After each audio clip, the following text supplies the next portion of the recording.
और central Baptist church भी, भले ही वो कैमरे की नज़र से दूर हैं, लेकिन हैं यहीं इसी इलाके में मौजूद। और ये विशिष्ट दीर्घा, जहां केंद्रीय मंत्री, सेना के अध्यक्ष, सैन्य अधिकारी, गण्यमान्य व्यक्ति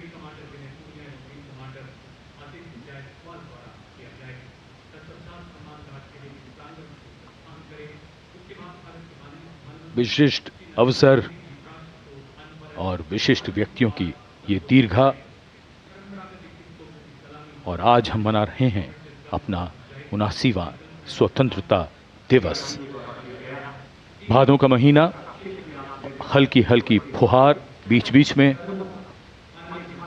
इंद्रदेव की कृपा हो रही है।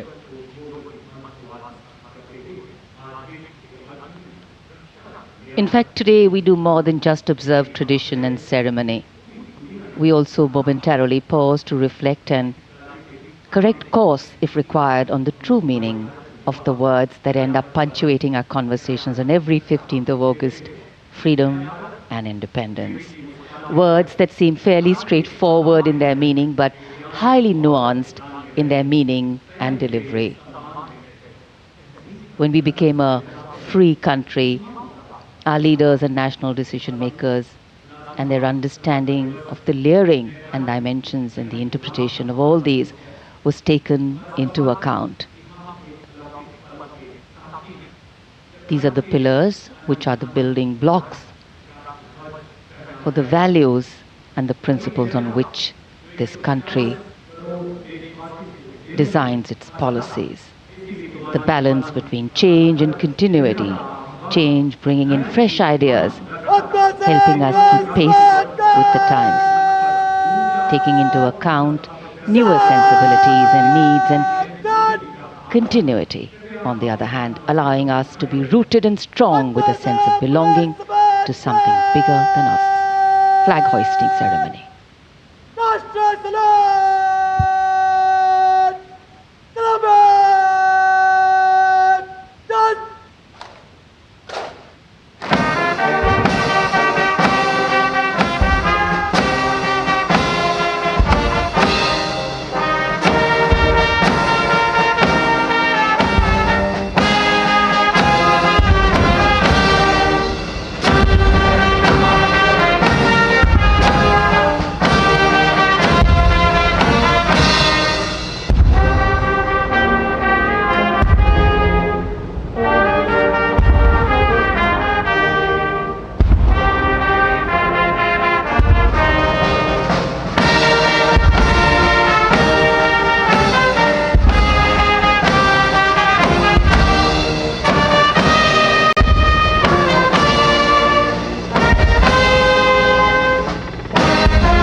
उन्यासीवां स्वाधीनता दिवस समारोह, भारत का तिरंगा शान से लहरा रहा है और तिरंगे के लहराते ही आसमान की ओर निगाहें जाती हैं।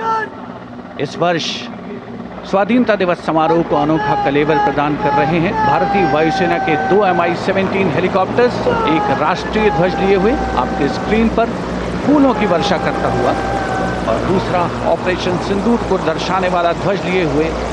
इन हेलीकॉप्टर्स की कमान संभाल रहे हैं विंग कमांडर विनय पूनिया और wing commander Aditya Jaiswal.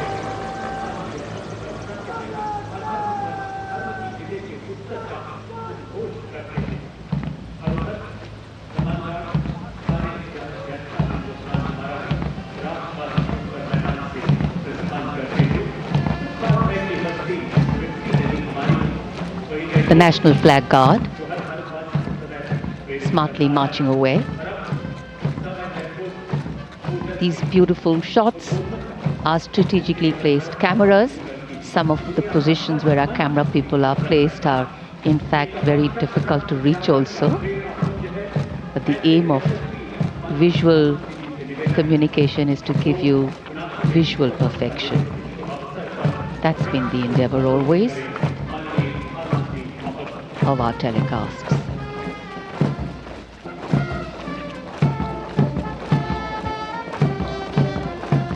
National flag guard के जवान सुनहरी संगीतमय धुन पर अनुशासित ढंग से ज्ञानपथ के सामने से प्रस्थान कर रहे हैं और उत्कंठा से प्रतीक्षा माननीय प्रधानमंत्री महोदय के उद्बोधन की।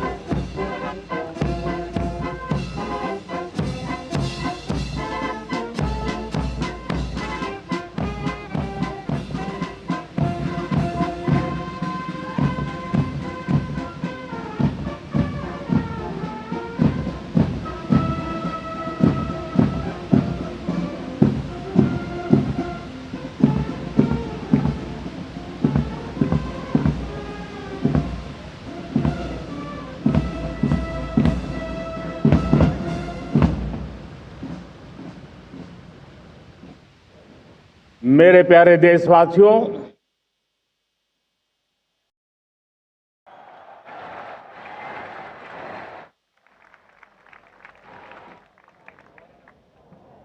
आजादी का ये महापर्व 140 करोड़ संकल्पों का पर्व है। आजादी का ये पर्व सामूहिक सिद्धियों का गौरव का पल है और हृदय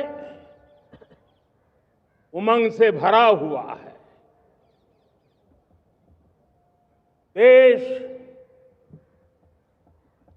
एकता की भावना को निरंतर मजबूती दे रहा है। 140 करोड़ देशवासी आज तिरंगे के रंग में रंगे हैं। हर घर तिरंगा, भारत के हर कोने से, चाहे रेगिस्तान हो या हिमालय की चोटियां, समंदर के तट हो या घनी आबादी वाले क्षेत्र, हर तरफ से एक ही गुंज है, एक ही जयकारा है। हमारी प्राण से भी प्यारी मातृभूमि का जयगान है।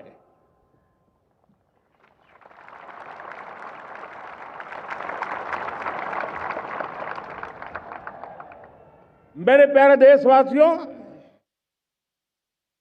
सन 47 में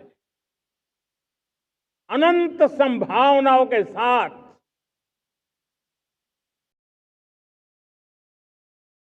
कोटि कोटि भुजाओं के सामर्थ्य के साथ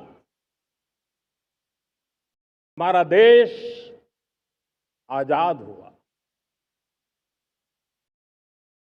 देश की आकांक्षाएं उड़ाने भर रही थी, लेकिन चुनौतियां उससे भी कुछ ज्यादा थी। पूज्य बापू के सिद्धांतों पर चलते हुए संविधान सभा के सदस्यों ने एक बहुत ही महत्वपूर्ण दायित्व निभाया। भारत का संविधान गत 75 वर्ष से एक प्रकाश स्तंभ बन करके हमें मार्ग दिखाता रहा है। भारत के संविधान निर्माता अनेक विद महापुरुष डॉक्टर राजेंद्र प्रसाद, बाबा साहब आंबेडकर, पंडित नेहरू, सरदार वल्लभ भाई पटेल, डॉक्टर सर्वपल्ली राधाकृष्णन जी, इतना ही नहीं, हमारी नारी शक्ति का भी योगदान कम नहीं था। हंसा मेहता जी, दाक्षायणी, वेलायुधन जैसी विदुषियों ने भी भारत के संविधान को सशक्त करने में अपनी भूमिका निभाई थी। आज लाल किले की प्राचीर से देश का मार्गदर्शन करने वाले, देश को दिशा देने वाला संविधान के निर्माताओं को आदरपूर्वक नमन करता हूं।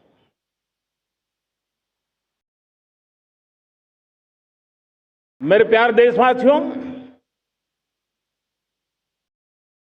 हम आज डॉक्टर श्यामा प्रसाद मुखर्जी की 125वीं जयंती भी मना रहे हैं। डॉक्टर श्यामा प्रसाद मुखर्जी भारत के संविधान के लिए बलिदान देने वाले देश के पहले महापुरुष थे। संविधान के लिए बलिदान, धारा 370 की दीवार गिराकर एक देश एक संविधान के मंत्र को जब हमने साकार किया तो हमने डॉक्टर श्यामा प्रसाद मुखर्जी को सच्ची श्रद्धांजलि दी। लाल किले पर आज कई विशेष महानुभाव उपस्थित हैं। दूर सुदूर गांव के पंचायतों के सदस्य हैं, ड्रोन दीदी के प्रतिनिधि हैं, लखपति दीदी की प्रतिनिधि हैं, खेल जगत से जुड़े लोग हैं, राष्ट्र जीवन में कुछ न कुछ देने वाले यहां महानुभाव उपस्थित हैं। एक प्रकार से यहां मेरी आंखों के सामने मैं लघु भारत के दर्शन कर रहा हूं और टेक्नोलॉजी के माध्यम से विशाल भारत के साथ भी आज लाल किला जुड़ा हुआ है। मैं आजादी के इस महापर्व पर देशवासियों का, विश्व भर में फैलाए हुए भारत प्रेमियों का, हमारे मित्रों का हृदय से बहुत बहुत अभिनंदन करता हूं। साथियों, प्रकृति हम सब की परीक्षा ले रही है। पिछले कुछ दिनों में प्राकृतिक आपदाएं, भूस्खलन, बादलों का फटना, न जाने कितनी कितनी आपदाएं हम झेल रहे हैं। पीड़ितों के साथ हमारी संवेदना है। राज्य सरकारें और केंद्र सरकार मिलकर के बचाव के काम, राहत के काम, पुनर्वसन के काम में पूरी शक्ति से जुटे हुए हैं। साथियों, आज 15 अगस्त का एक विशेष महत्व भी मैं देख रहा। मुझे बहुत गर्व हो रहा है। आज मुझे लाल किले की प्राचीर से ऑपरेशन सिंदूर के वीर जाबाजों को सैल्यूट करने का अवसर मिला है।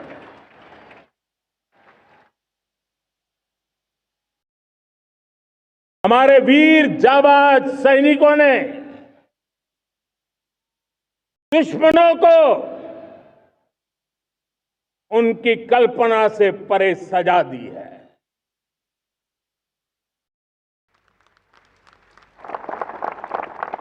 और इस अपील को पहलगाम में सीमा पार से आतंकियों ने आकर के इस प्रकार का कत्ले आम किया। धर्म पूछ करके लोगों को मारा गया। पत्नी के सामने पति को गोलियां दी, बच्चों के सामने अपने पिता को मौत के घाट उतार दिया गया। पूरा हिंदुस्तान आक्रोश से भरा हुआ था। पूरा विश्व भी इस प्रकार से संहार से चौंक गया था।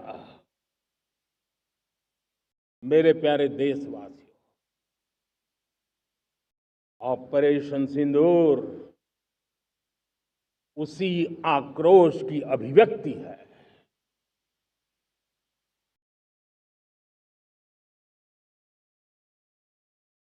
22 तारीख के बाद हमने हमारे सेना को खुली छूट दे दी। रणनीति वो तय करे, लक्ष्य वो तय करे, समय भी वो चुने, और हमारी सेना ने वो करके दिखाया जो कई दशकों तक कभी हुआ नहीं था। सैकड़ों किलोमीटर दुश्मन की धरती पर घुस करके आतंकी हेडक्वार्टर्स को मिट्टी में मिला दिया, आतंकी इमारतों को खंडहर बना दिया।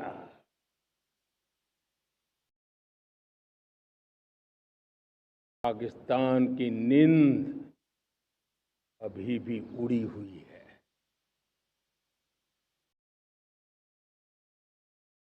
पाकिस्तान में हुई तबाही इतनी बड़ी है कि रोज नए नए खुलासे हो रहे हैं, नई नई जानकारियां आ रही हैं। मेरे प्यारे देशवासियों, हमारा देश कई दशकों से आतंक को झेलता आया हुआ है। देश के सीने को छलनी कर दिया गया है। अब हमने एक न्यू नॉर्मल प्रस्थापित किया। आतंक को और आतंकी को पालने पोसने वालों को, आतंकियों को ताकत देने वालों को अब हम अलग अलग नहीं मानेंगे।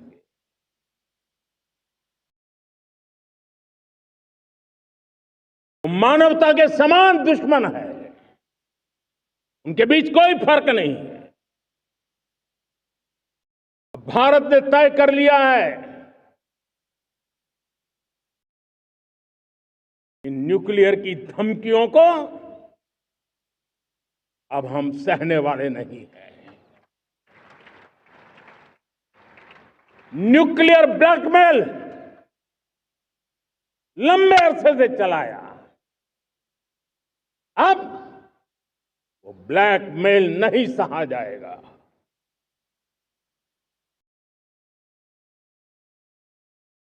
आगे भी अगर दुश्मनों ने ये कोशिश जारी रखी, हमारी सेना तय करेगी, सेना की शर्तों पर, सेना जो समय निर्धारित करे उस समय पर, सेना जो तौर तरीके तय करे उस तौर तरीके से, सेना जो लक्ष्य तय करे उस लक्ष्य को अब हम अमल में ला करके रहने वाले हैं। हम मुंह तोड़ जवाब देंगे।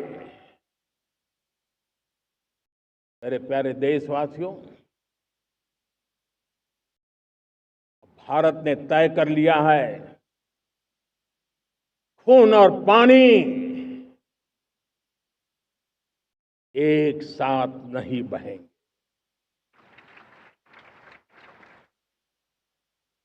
अब देशवासियों को भली भांति पता चला है कि सिंधु का समझौता कितना अन्यायपूर्ण है, कितना एक तरफा है। भारत से निकलती नदियों का पानी दुश्मनों के खेत को सींच रहा है, और मेरे देश के किसान, मेरे देश की धरती पानी के बिना प्यासी है।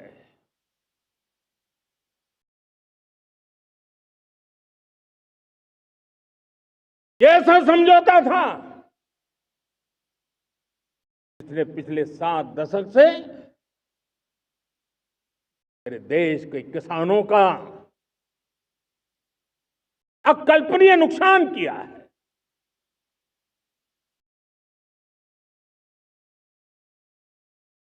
तो हिंदुस्तान के हक का जो पानी है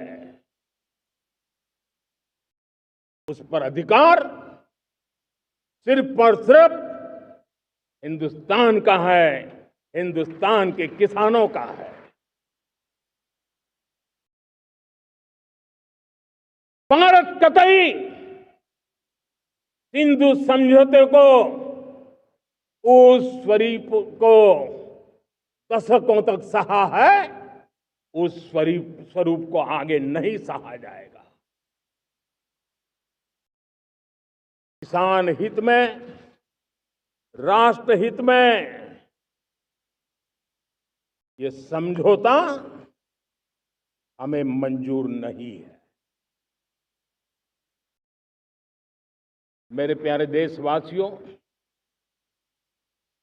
आजादी के लिए असंख्य लोगों ने बलिदान दी,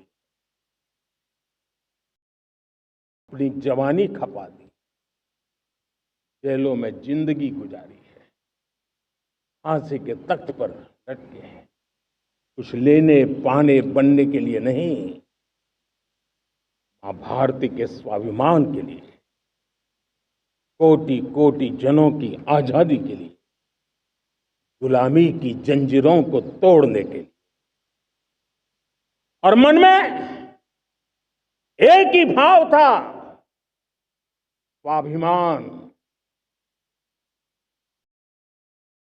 साथियों, गुलामी ने हमें निर्धन बना दिया, गुलामी ने हमें निर्भर भी बना दिया, औरों पर हमारी निर्भरता बढ़ती गई। हम सब जानते हैं, आजादी के बाद कोटि कोटि जनों के पेट भरना बड़ी चुनौती थी। लेकिन यही मेरे देश के किसान हैं जिन्होंने खून पसीना एक करके देश के अन्न के भंडार भर दिए।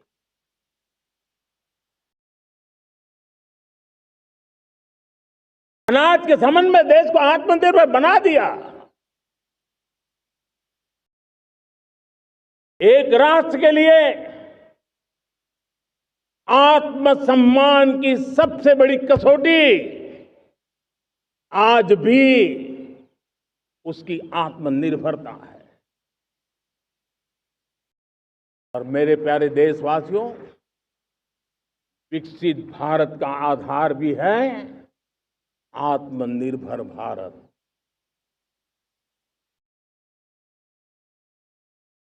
तो दूसरों पर ज्यादा निर्भर रहता है, उसकी आजादी पर उतना ही बड़ा प्रश्न चिन्ह लग जाता है। और दुर्भाग्य तो तब बन जाता है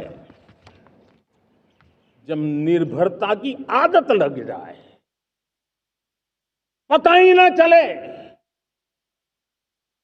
हम कब आत्मनिर्भरता छोड़ रहे हैं और कब किसी के निर्भर हो जाते हैं।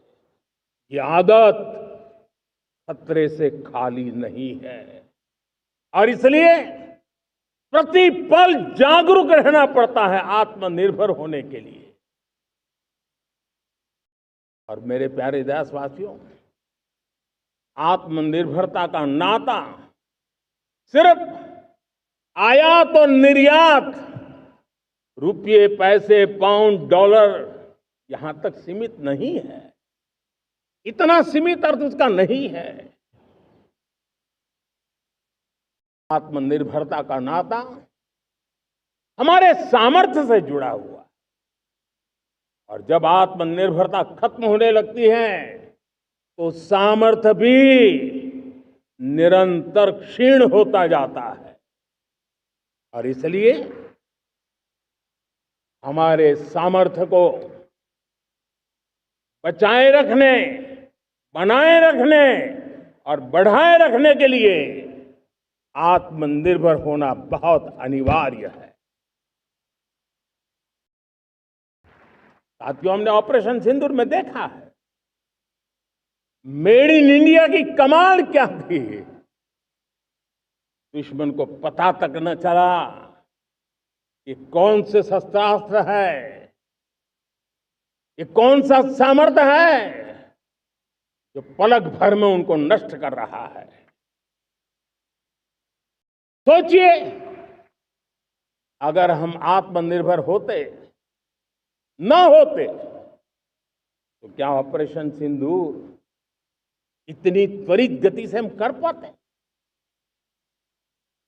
पता नहीं कौन सप्लाई देगा नहीं देगा, साजो सामान मिलेगा नहीं मिलेगा, इसी की चिंता बनी रहती। लेकिन हमें मेड इन इंडिया की शक्ति हमारे हाथ में थी, सेना के हाथ में थी। इसलिए बिना चिंता, बिना रुकावट, बिना हिचकिचाहट हमारी सेना अपना पराक्रम करती रही। और ये पिछले 10 साल से लगातार डिफेंस के क्षेत्र में आत्मनिर्भरता पर हम एक मिशन लेकर के चले हैं, उसके नतीजे आज नजर आ रहे हैं। साथियों, मैं एक और विषय पर आपका ध्यान आकर्षित करना चाहता हूं। ये बात से कोई इनकार नहीं कर सकता कि 21वीं सदी टेक्नोलॉजी ड्रिवन सेंचुरी है। और जब टेक्नोलॉजी ड्रिवन है और इतिहास की तरफ नजर करें तो पता है, इतिहास गवाह है, जिन जिन देशों ने टेक्नोलॉजी में महारत हासिल की वो देश विकास की ऊंचाइयों को पार कर गए, शिखर पर पहुंच गए। आर्थिक शक्ति नए पैमाने पर पहुंचती गई। हम जब टेक्नोलॉजी के अलग अलग आयामों की बात करते हैं तो मैं आपका ध्यान आकर्षित करता हूं सेमीकंडक्टर्स पे। उदाहरण के तौर पे बताता हूं, मैं यहां लाल किले से किसी सरकार की आलोचना करने के लिए खड़ा नहीं हुआ और नहीं मैं करना चाहता, लेकिन देश की युवा पीढ़ी को जानकारी होना भी उतना जरूरी है। हमारे देश में 50-60 साल पहले सेमीकंडक्टर को लेकर के फाइलें शुरू हुई। 50-60 साल पहले फैक्ट्री का विचार चालू हुआ। आप मेरे नौजवानों जानकर के हैरान हो जाएंगे, आज सेमीकंडक्टर जो पूरी दुनिया की एक ताकत बन गया है, 50-60 साल पहले वो विचार, वो फाइलें अटक गई, लटक गई, अटक गई। सेमीकंडक्टर के विचार की ही भ्रूण हत्या हो गई। 50-60 साल गवा दी। हमारे बाद कई देश सेमीकंडक्टर में आज महारत हासिल करके दुनिया में अपनी ताकत को प्रस्थापित कर रहे हैं। साथियों, आज हमने उस बोझ से मुक्त होकर के मिशन मोड में सेमीकंडक्टर के काम को आगे बढ़ा है। 6 अलग अलग सेमीकंडक्टर के यूनिट्स जमीन पर उतर रहे हैं। 4 नए यूनिट्स को हमने ऑलरेडी हरी झंडी दिखा दी है, ग्रीन सिग्नल दे दिया है। और देशवासियों और मेरे खास करके नौजवानों और विश्व भर में भारत की टेक्नोलॉजी की ताकत को समझने वाले लोगों को भी कहना चाहूंगा, इसी वर्ष के अंत तक मेड इन इंडिया भारत की बनी हुई, भारत में बनी हुई, भारत के लोगों द्वारा बनी हुई मेड इन इंडिया चिप्स बाजार में आ जाएगी।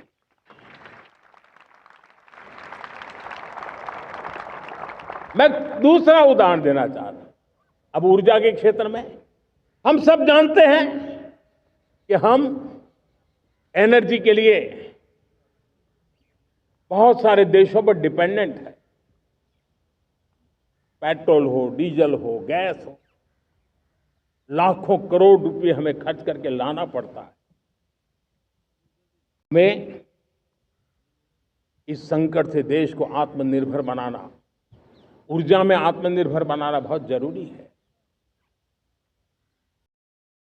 हमने बीड़ा उठाया और आज 11 वर्ष में सोलर एनर्जी 30 गुना बढ़ चुकी है। हम नए नए डैम बना रहे हैं ताकि हाइड्रो का विस्तार हो और हमें क्लीन एनर्जी की उपलब्ध हो। भारत मिशन ग्रीन हाइड्रोजन लेकर के आज हजारों करोड़ रुपए इन्वेस्ट कर रहा है। भविष्य की ऊर्जा को ध्यान में रख करके, ऊर्जा के क्षेत्रों को ध्यान में रख करके भारत न्यूक्लियर एनर्जी पर भी बहुत बड़े इनिशिएटिव ले रहा है। न्यूक्लियर एनर्जी में 10 नए न्यूक्लियर रिएक्टर तेजी से काम कर रहे हैं। 2047 तक, जो कि हमने विकसित भारत का लक्ष्य तय किया है, जब देश की आजादी के 100 साल होंगे, हम परमाणु ऊर्जा क्षमता 10 गुना से भी अधिक बढ़ाने का संकल्प लेकर के आगे बढ़ रहे हैं। मेरे प्यारे देशवासियों, रिफॉर्म एक निरंतर प्रक्रिया है। समयानुकूल परिस्थिति के अनुसार रिफॉर्म करते जाना होता है। हम न्यूक्लियर एनर्जी के क्षेत्र में बहुत बड़े रिफॉर्म लेकर के आए। अब हमने प्राइवेट सेक्टर के लिए भी परमाणु ऊर्जा को उसके द्वार खोल दिए हैं। हम शक्ति को जोड़ना चाहते हैं। मेरे प्यारे देशवासियों,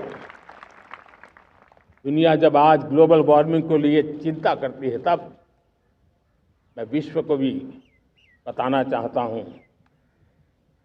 कि भारत ने तय किया था कि हम 2030 तक क्लीन एनर्जी भारत में 50% पहुंचा देंगे। ये लक्ष्य हमारा 2030 तक था। मेरे देशवासियों का सामर्थ्य देखिए, मेरे देशवासियों की संकल्प शक्ति देखिए, मेरे देशवासियों को विकसित भारत बनाने का संकल्प को पूर्ण करने के लिए उनकी दौड़ देखिए। हमने जो लक्ष्य 2030 में तय किया था, वो 50% क्लीन एनर्जी का लक्ष्य 2025 में हमने कर लिया।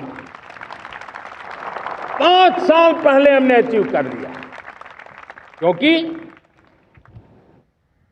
विश्व के प्रति भी हम उतने ही संवेदनशील हैं, प्रकृति के प्रति भी उतने ही हम जिम्मेवार लोग हैं।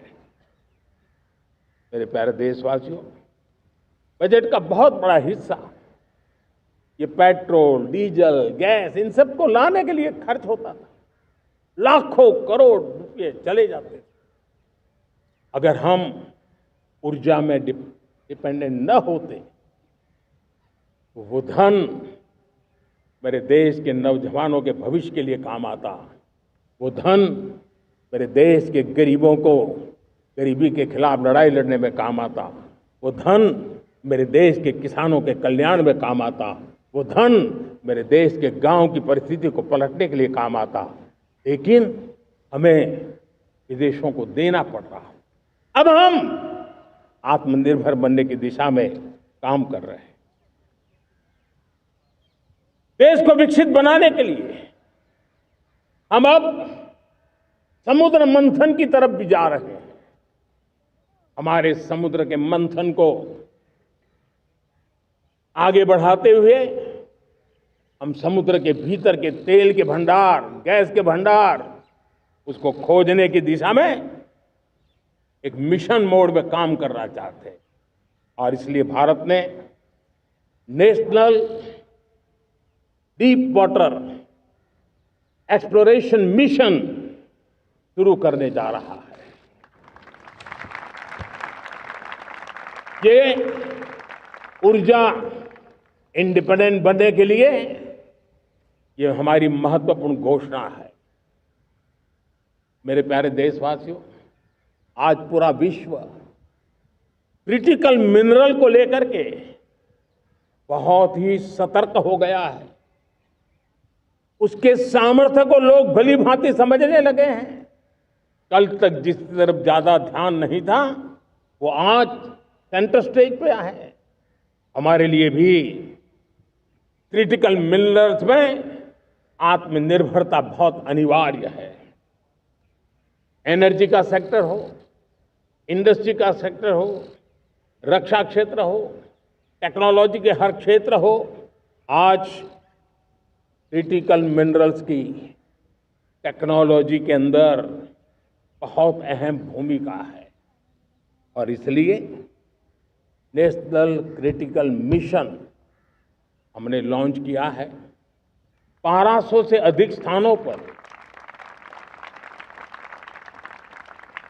खोज का अभियान चल रहा है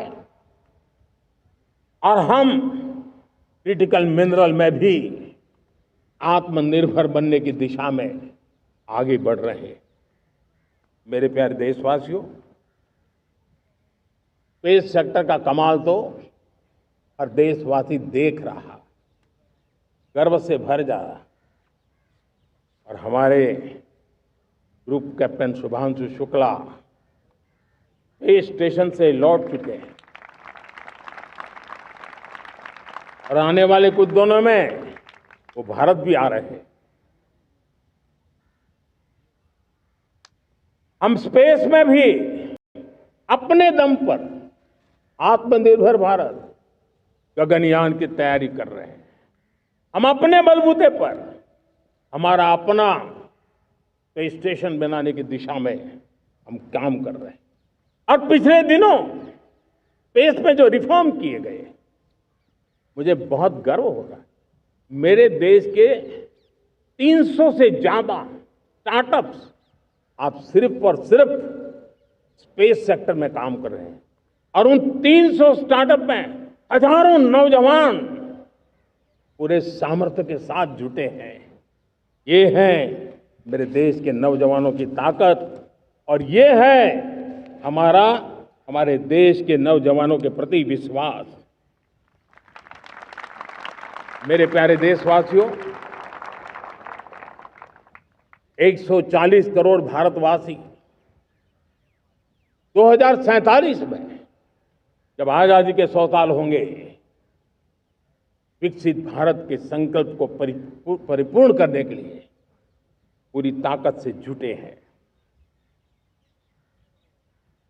इस संकल्प की पूर्ति के लिए भारत आज हर सेक्टर में आधुनिक इकोसिस्टम तैयार कर रहा है। और आधुनिक इकोसिस्टम हर क्षेत्र में हमारे देश को आत्मनिर्भर बनाएगा। आज मेरा लाल किले की प्राचीर से मेरे देश के युवा वैज्ञानिकों को, मेरे टैलेंटेड यूथ को, मेरे इंजीनियर्स को और प्रोफेशनल्स को और सरकार के हर विभागों को भी मेरा आह्वान है, क्या हमारा अपना made in India fighter jets के लिए जेट इंजन हमारा होना चाहिए कि नहीं होना चाहिए?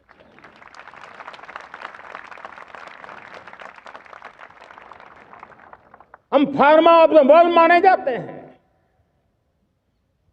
वैक्सीन में हम नए नए विक्रम स्थापित करते हैं, लेकिन क्या समय की मांग नहीं है?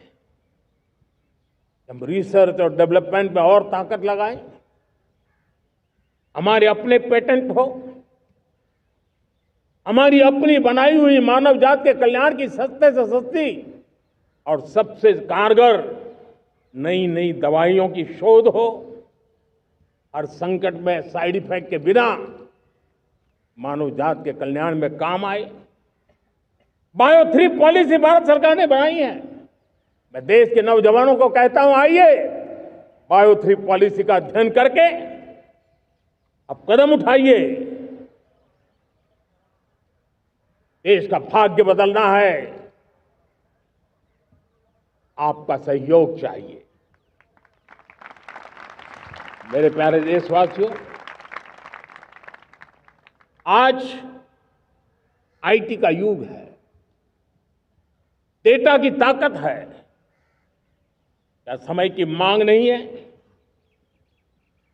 ऑपरेटिंग सिस्टम से लेकर के साइबर सुरक्षा तक, डीप टेक से लेकर के आर्टिफिशियल इंटेलिजेंस तक, सारी चीजें हमारी अपनी हो,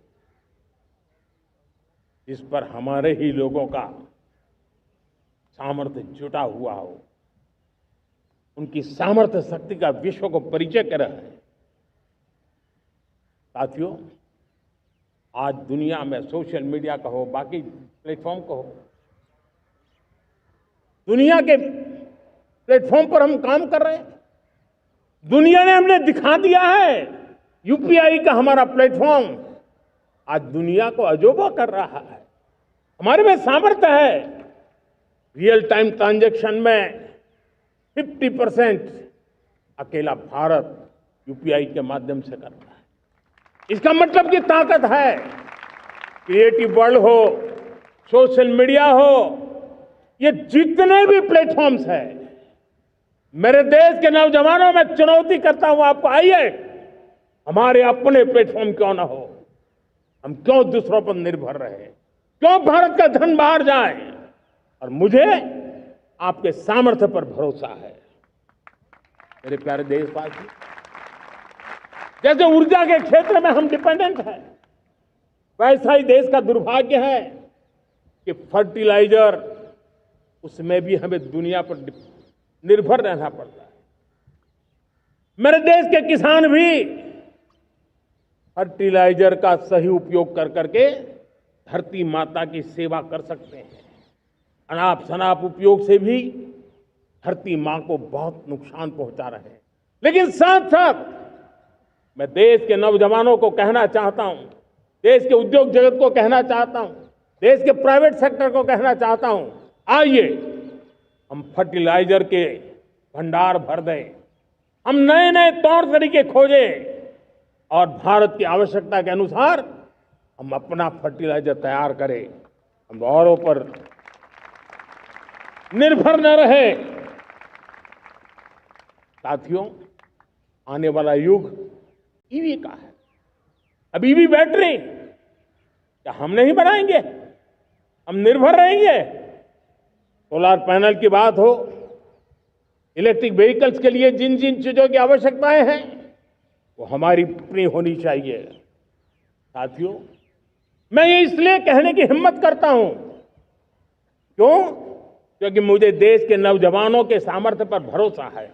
और भरोसा सिर्फ वो मेरे देश के नौजवान है इतने मात्र से नहीं है। कोविड के समय हम बहुत सारी चीजों पर निर्भर थे। तो मेरे देश के नौजवानों को कहा गया कि वैक्सीन हमारी अपनी चाहिए, देश ने करके दिखाया। कोविन प्लेटफॉर्म हमारा अपना होना चाहिए, देश ने करके दिखाया। करोड़ों करोड़ों लोगों की जिंदगी बचाने का काम हमने किया है।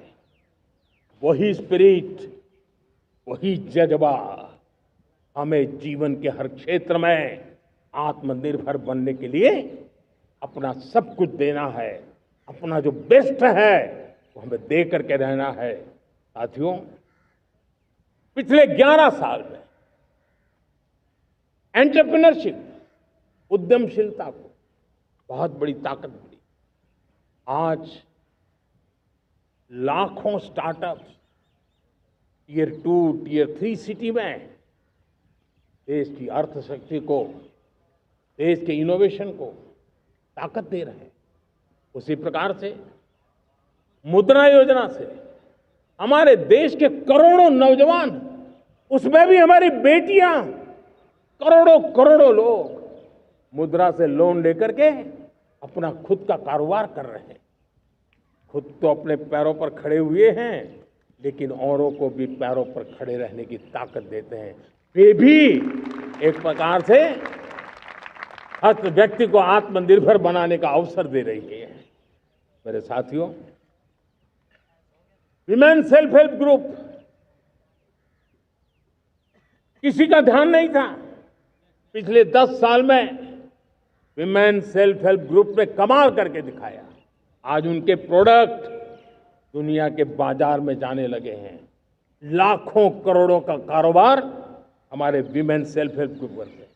मैंने एक बार मन की बात में खिलौने की बात कही थी। हम करोड़ों करोड़ रुपए के खिलौने विदेश से लाते थे। मैंने ऐसे ही मन की बात में कहा, करे मेरे देश के नौजवानों, ऐसा भी करें नहीं क्या, किलो भी बाहर जाएंगे। और आज मैं गर्व से कहता हूं कि मेरा देश खिलौने एक्सपोर्ट करने लग गया है। यानी देश के सामर्थ्य को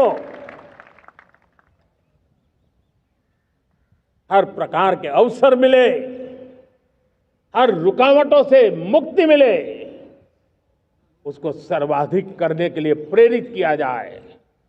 देश कर सकता है। मैं देश के युवाओं से कहता हूं, आइए आप इनोवेटिव आइडियाज लेकर के, आपके आइडियाज को मरने मत देना दोस्तों। आज का आपका आइडिया हो सकता है आने वाली पीढ़ी का भविष्य बना सकता है। मैं आपके साथ खड़ा हूं, मैं आपके लिए काम करने के लिए तैयार हूं, आपका साथी बन के काम करने तैयार हूं। आप आइए, हिम्मत जुटाइए, इनिशिएटिव लीजिए। जो युवा मैन्युफैक्चरिंग के बारे में सोचते हैं, आइए आगे बढ़िए। सरकार के नियमों में बदलाव करना है, मुझे बताइए। अब देश रुकना नहीं चाहता है। 2047 दूर नहीं है। एक एक पल की कीमत है और हम एक भी पल गंवाना नहीं चाहते दोस्तों।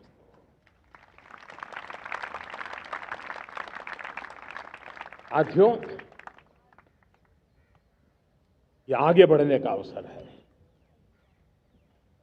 बड़े सपने देखने का अवसर है, संकल्प के लिए समर्पित होने का अवसर है। जब सरकार आपके साथ है और मैं स्वयं आपके साथ हूं, तब हम नया इतिहास बना सकते हैं। साथियों, आज नेशनल मैन्युफैक्चरिंग मिशन पर बहुत तेजी से काम हो रहा है। हमारे एमएसएमईज, उसका लोहा दुनिया मानती है। ये दुनिया में बड़ी बड़ी चीजें बनती है ना, कुछ न कुछ तो औजार हमारे देश के एमएसएमईज के द्वारा जाते हैं, बड़े गर्व के साथ जाते हैं। लेकिन हम कॉम्प्रिहेंसिव इंटीग्रेटेड विकास की राह पर जाना चाहते हैं और इसलिए उनकी शक्ति बढ़े। और उसमें भी मैंने पहले एक बार लाल किले से कहा था, जीरो डिफेक्ट जीरो इफेक्ट। आज कहना चाहता हूं कि हमें विश्व बाजार में अपने सामर्थ्य का लोहा मनवाना है, तो हमें क्वालिटी में निरंतर नई ऊंचाइयों को पार करना। दुनिया क्वालिटी को स्वीकार करती है, हमारी गुणवत्ता सबसे ज्यादा हो और सरकार के भी प्रयास हो, रॉ मटेरियल की भी उपलब्धि हो, हमारी प्रोडक्शन की कॉस्ट कैसे कम हो, हम उसमें दम रह रहे। और साथियों, हम सभी जो उत्पादन के क्षेत्र में लगे हैं, उन सब का मंत्र होना चाहिए, दाम कम लेकिन दम ज्यादा। हमारी हर प्रोडक्ट का दम ज्यादा हो लेकिन दाम कम हो। इस भाव को लेकर के हमें आगे बढ़ना है। मेरे प्यारे देशवासियों, आजादी के लिए अनगिनत लोगों ने बलिदान दिए हैं। मैंने पहले भी कहा, जवानी खपा दी, फांसी पे लटक गए। क्यों? स्वतंत्र भारत के लिए। 75-100 साल पहले का वो कालखंड याद कीजिए। पूरा देश स्वतंत्र भारत के मंत्र को लेकर के जीता था। आज समय की मांग है, स्वतंत्र भारत का मंत्र लेकर के जीने वालों ने हमें स्वतंत्र भारत दिया। आज 140 करोड़ देशवासियों का एक ही मंत्र होना चाहिए, समृद्ध भारत।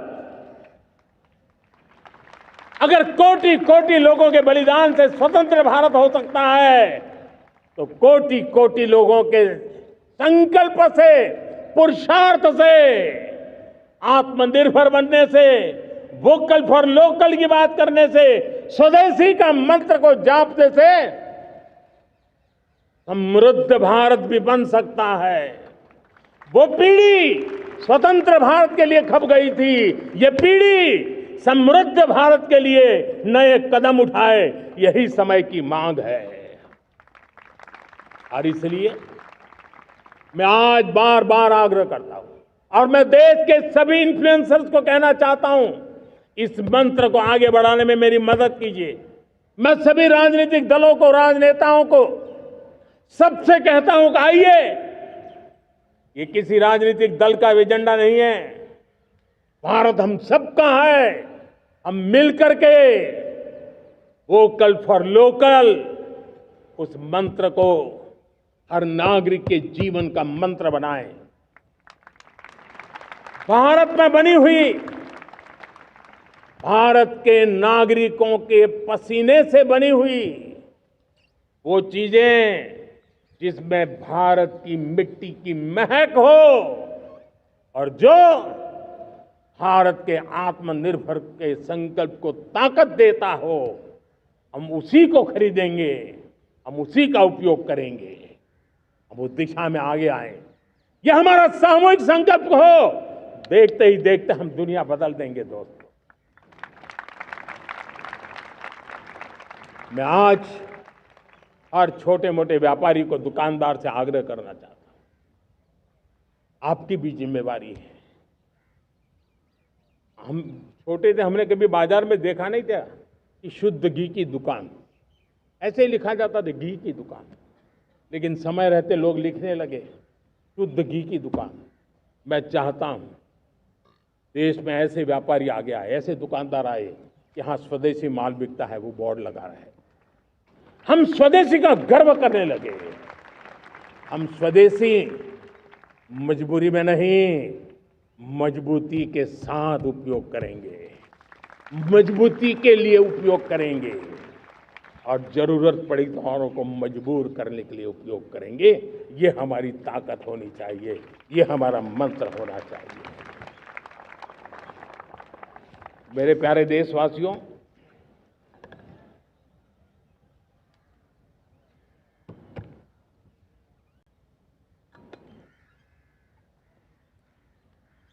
मुझे बहुत लंबे समय से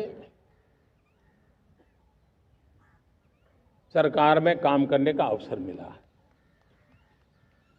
मैंने कई सारे उतार चढ़ाव देखे हैं, सरकारों की मुसीबतों से भी मैं परिचित हूं, व्यवस्थाओं की मर्यादाओं से भी परिचित हूं, लेकिन उसके बावजूद भी हमारी जिम्मेवारी है कि हम किसी की लकीर को छोटी करने में अपनी ताकत बर्बाद न करें। मैं बड़े अनुभव से कहता हूं, किसी दूसरे की लकीर छोटी करने के लिए अपनी ऊर्जा हमें नहीं खपानी है। हमें पूरी ऊर्जा के साथ हमारी लकीर को लंबा करना है।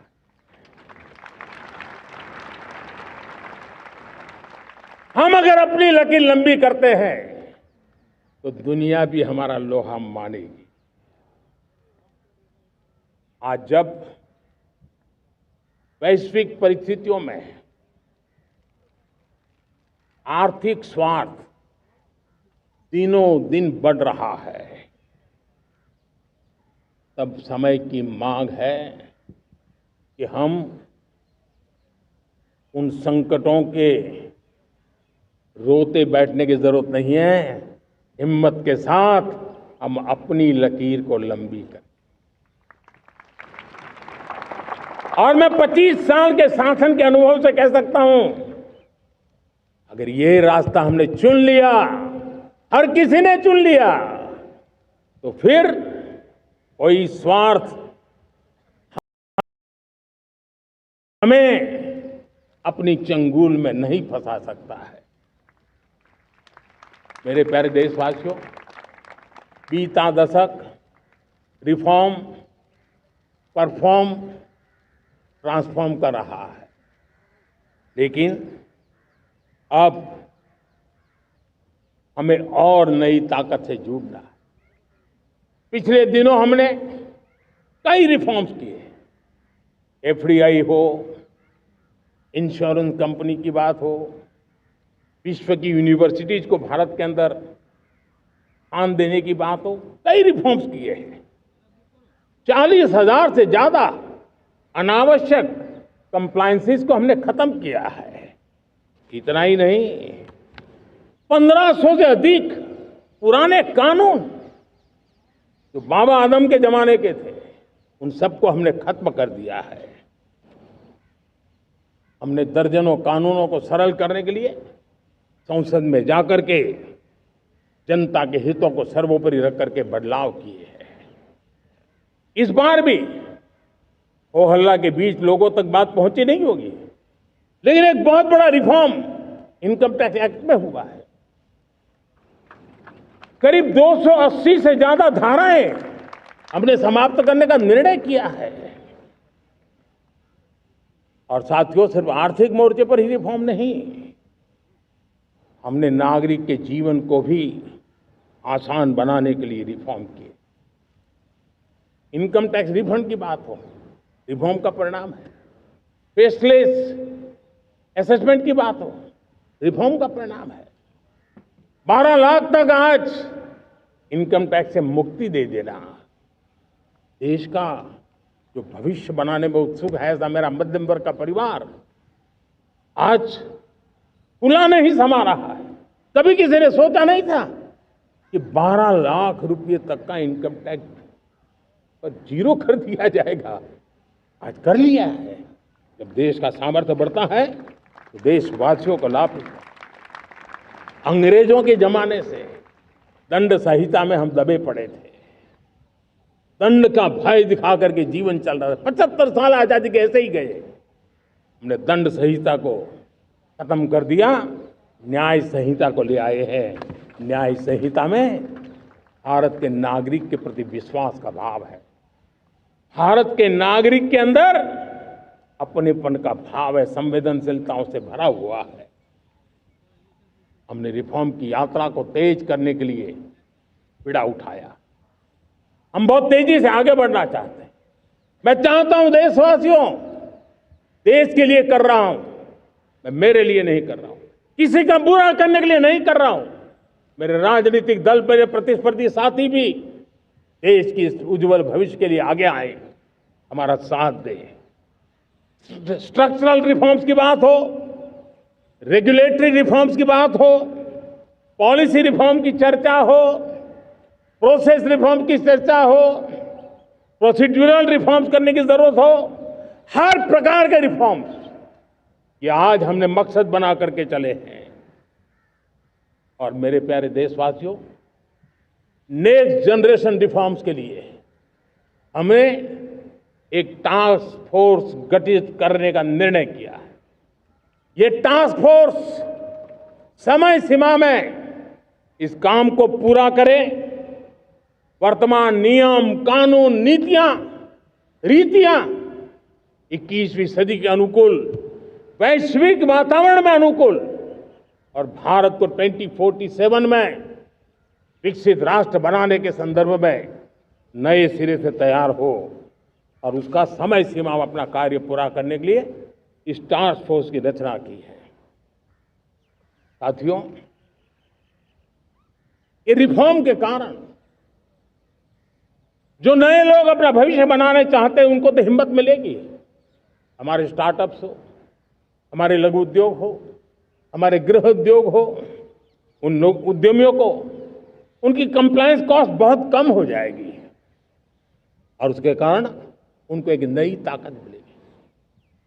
जो एक्सपोर्ट की दुनिया में उनको लॉजिस्टिक सपोर्ट के कारण, व्यवस्थाओं में बदलाव के कारण उनको एक बहुत बड़ी ताकत मिलेगी। साथियों, ऐसे ऐसे कानून हैं हमारे देश में, छोटी छोटी चीजों के लिए जेल में डालने के कानून है, आप हैरान हो जाएंगे, किसी ने नजर नहीं दौड़ाई। मैं पीछे लगा हूं, ये मेरे देश के नागरिकों को जेल में बंद करने वाले जो अनावश्यक कानून है वो खत्म होने चाहिए। हम संसद में पहले भी बिल लाए थे, इस बार भी लेके आए हैं। साथियों, इस दिवाली में आपकी डबल दिवाली का काम मैं करने वाला हूं। इस दिवाली में आपको एक बहुत बड़ा तोहफा देशवासियों को मिलने वाला है। पिछले 8 साल से हमने जीएसटी का बहुत बड़ा रिफॉर्म किया, पूरे देश में टैक्स के बर्डन को कम किया, टैक्स की व्यवस्थाओं को सरल किया और 8 साल के बाद समय की मांग है कि हम एक बार उसको रिव्यू करें। हमने एक हाई पावर कमेटी को बिठा करके रिव्यू शुरू किया, राज्यों से भी विचार विमर्श किया और मेरे प्यारे देशवासियों, हम नेक्स्ट जनरेशन जीएसटी रिफॉर्म्स लेकर के आ रहे हैं। ये दिवाली के अंदर आपके लिए तोहफा बन जाएंगे। सामान्य मानवीय की जरूरतों के टैक्स भारी मात्रा में कम कर दिए जाएंगे, बहुत बड़ी सुविधा बढ़ेगी। हमारे एमएसएमई, हमारे लघु उद्यमी, इनको बहुत बड़ा लाभ मिलेगा।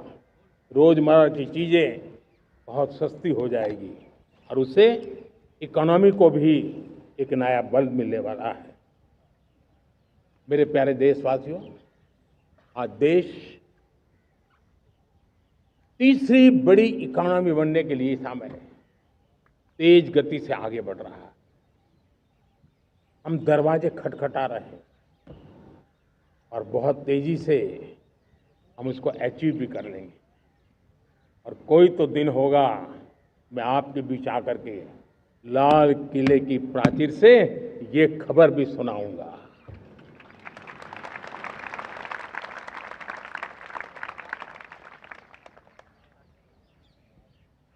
आज भारत की अर्थव्यवस्था और आर्थिक स्थिति को लेकर पूरी दुनिया आश्वस्त है। इतनी अस्थिरता के बीच आशा की किरण बना हुआ है भारत का फाइनेंशियल डिसिप्लिन, भारत की फाइनेंस की ऊर्जा। संकट के घेरे में जब अर्थव्यवस्था पड़ी हुई है, तब भारत ही उसे बाहर निकलेगा, ये भरोसा दुनिया में पनपा है। आज इन्फ्लेशन कंट्रोल में है, फॉरेन एक्सचेंज रिजर्व हमारे बहुत मजबूत है, हमारे मैक्रो इकोनॉमिक इंडिकेटर्स बहुत मजबूत है। ग्लोबल रेटिंग एजेंसी भी लगातार भारत की सराहना करती हैं, भारत की अर्थव्यवस्था पर ज़्यादा से ज़्यादा विश्वास व्यक्त कर रही है। ये बढ़ती हुई अर्थव्यवस्था का लाभ मेरे देश के गरीबों को मिले, मेरे देश के किसानों को मिले, मेरे देश की नारी शक्ति को मिले, मेरे देश के मध्यम वर्ग को मिले, मेरे देश की विकास धारा को ताकत देने वाला बने। उस दिशा में हम नए नए प्रयास करें। आज युवाओं के लिए नए नए सेक्टर्स में हमारे नौजवानों के लिए अवसर बन रहे हैं। स्किल डेवलपमेंट, स्वरोजगार, बड़ी बड़ी कंपनियों में इंटर्नशिप, इस पर एक बहुत बड़े स्तर पर अभियान चल रहा है। और इसलिए देश के नौजवानों, आज मैं आपके लिए भी एक खुश खबर लेकर के आया। मेरे देश के नौजवानों के लिए आया। आज 15 अगस्त है। आज 15 अगस्त के ही दिन मेरे देश के युवाओं के लिए 1 लाख करोड़ रुपए की योजना हम चालू कर रहे हैं, लागू कर रहे हैं। आज से प्रधानमंत्री विकसित भारत रोजगार योजना आज ही 15 अगस्त को लागू हो रही है। ये आपके लिए बहुत खुशखबरी है। इस योजना के तहत निजी क्षेत्र में पहली नौकरी पाने वाले नौजवान को, बेटे बेटी को 15,000 रुपया सरकार की तरफ से दिए जाएंगे। कंपनियों को भी नए रोजगार देने के अवसर जो भी ज्यादा जुटाएगा उनको भी प्रोत्साहन राशि दी जाएगी। प्रधानमंत्री विकसित भारत रोजगार योजना करीब करीब 3.5 करोड़ नौजवानों को रोजगार के नए अवसर बनाएगी। मैं सभी नौजवानों को इसके लिए बहुत बहुत बधाई देता हूं। मेरे प्यारे देशवासियों, आज भारत में नारी शक्ति का लोहा हर कोई मानने लगा।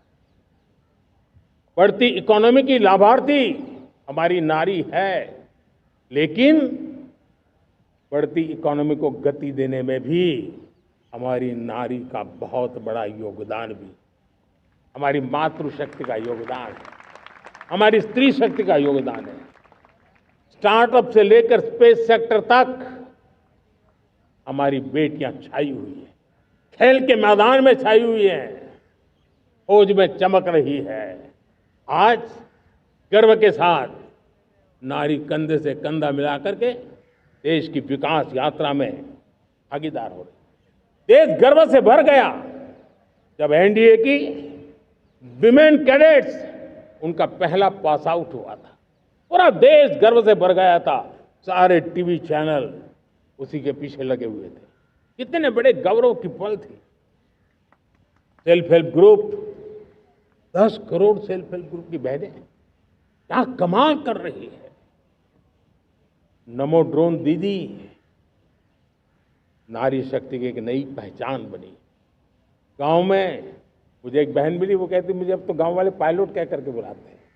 बड़े गर्व से कह रही, ज्यादा पढ़ी लिखी नहीं थी लेकिन उसका रतबा पैदा हुआ है। साथियों, हमने 3 करोड़ महिलाओं को लखपति दीदी बनाने का संकल्प लिया था। 3 करोड़। और मुझे आज संतोष है कि हम तेज गति से काम कर रहे हैं। समय से पहले 3 करोड़ का लक्ष्य पार कर लेंगे। और आज मैं खुशी से देश को बताना चाहता हूं कि मेरे नारी शक्ति का सामर्थ्य देखिए। देखते ही देखते 2 करोड़ महिलाएं लखपति दीदी बन चुकी है। आज कुछ लखपति दीदी हमारे सामने बैठी है। ये है मेरे सामर्थ्य। और मेरा विश्वास है दोस्तों, भारत की विकास यात्रा में उनकी भागीदारी बढ़ने वाली। मेरे प्यारे देशवासियों, मेरे देश के किसानों का भारत की अर्थव्यवस्था में बहुत बड़ा योगदान है। भारत के किसानों की मेहनत रंग ला रही है। पिछले साल अनाज के उत्पादन में मेरे देश के किसानों ने के पुराने सारे विक्रम तोड़ दिए। ये सामर्थ्य है मेरे देश का। इतनी ही जमीन, लेकिन व्यवस्थाएं बदली, पानी पहुंचने लगा, अच्छे सीड्स मिलने लगे, किसानों को अच्छी सुविधाएं मिलने लगी, तो वो अपना सामर्थ्य देश के लिए बढ़ा रहा है। आज भारत दूध, दाल, जूट जैसे उत्पादन में नंबर 1 है दुनिया में। आज दुनिया का दूसरा सबसे बड़ा फिश प्रोड्यूसर, मेरे मछुआरा भाई बहनों की ताकत देखिए। फिश प्रोड्यूसर में दुनिया में हम दूसरे नंबर पर पहुंच चुके हैं।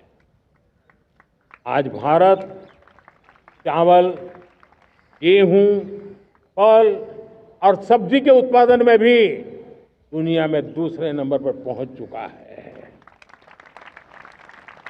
साथियों, आपको खुशी होगी, मेरे देश के किसान जो पैदावार देते हैं, आज वो उत्पादन दुनिया के बाजार में पहुंच रहा है। 4 लाख करोड़ रुपया एग्रो प्रोडक्ट का एक्सपोर्ट हुआ है। ये मेरे देश के किसानों ने भी ताकत दिखाई है। हम छोटे किसान हो, पशुपालक हो, मछुआरे हो, देश के विकास की अनेक योजनाओं का लाभ आज हम उन तक पहुंचा रहे हैं। पीएम किसान सम्मान निधि हो, रेन वाटर हार्वेस्टिंग हो, सिंचाई की योजनाएं हो, क्वालिटी सीड्स हो, फर्टिलाइजर की आवश्यकता हो, हर क्षेत्र में आज और किसान को एक भरोसा हो गया है फसल बीमा का। वो साहसिक बना रहा, उसका परिणाम भी देश को मिल रहा है। जो पहले कल्पना की बात थी आज हकीकत बन गई है। देशवासियों, हमारे देश के पशुधन को बचाने के हमें कोविड की वैक्सीन मुफ्त में मिली, वो तो याद है, लेकिन हम पशुधन के लिए भी अब तक 125 डोज मुफ्त में पशुओं को लगा चुके हैं।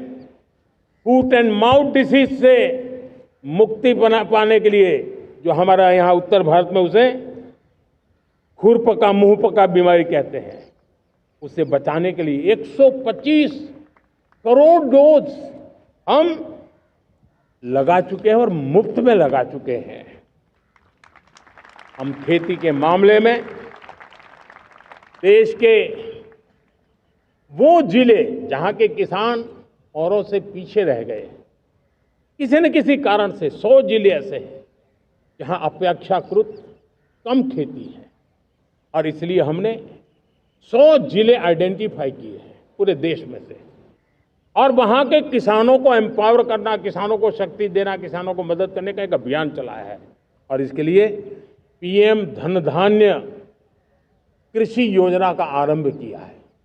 पीएम धन धान्य कृषि योजना वो देश के 100 जिले जहां थोड़ी सी भी मदद कर देंगे तो वहां का किसान भी भारत के अन्य किसानों की बराबरी कर देगा। मेरे प्यारे देशवासियों, भारत के किसान, भारत के पशुपालक, भारत के मछुआरे, ये हमारी सबसे बड़ी प्राथमिकता है। भारत के किसान, भारत के मछुआरे, भारत के पशुपालक, उनसे जुड़ी किसी भी अहितकारी नीति के आगे मोदी दीवार बन के खड़ा है।